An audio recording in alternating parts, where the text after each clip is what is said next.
We're going to talk again about the lower bound, upper bound, or the lower class limit and upper class limit, and the two major rules when it comes to frequency tables. So we talked about there are two rules, right? And rule number one is that classes have to be closed. Rule number two is that the classes need to be equal width.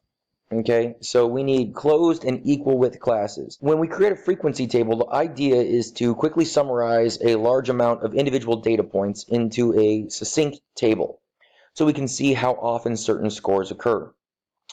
So this means that we're going to have all the scores for our data set represented somehow.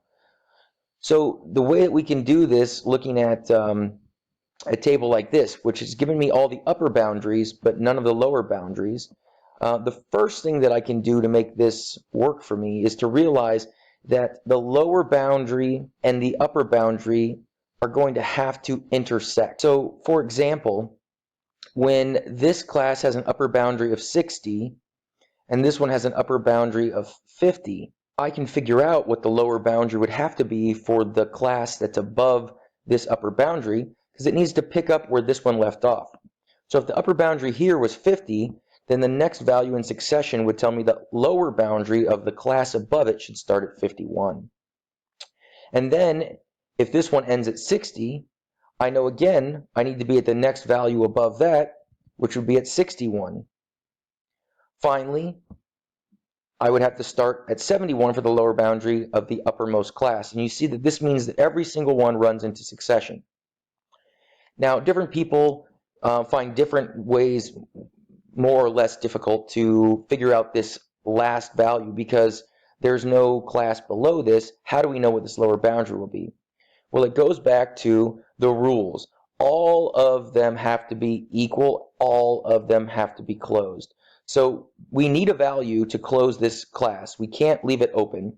We also need it to be equal in width to the others. So you notice that each one of these has a width.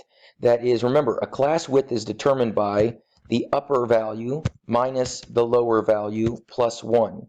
And so you see here that we have a width of 10. And if we repeat that process, we have a width of 10. And if we repeat that process, we have a width of 10. Every one of these has an equal width. So what value do we need here? We would need a width of 10.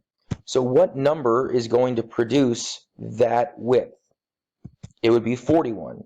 Now you can also see that clearly in this case that follows a pattern where you would just go down 10 each, and you would always follow the pattern of whatever the width was, right? So when you know your width, you can just subtract down either from this last lower boundary, right?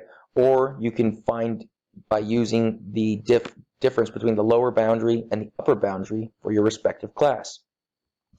So that's how you would be able to understand missing values if they're given to you inside of a frequency table.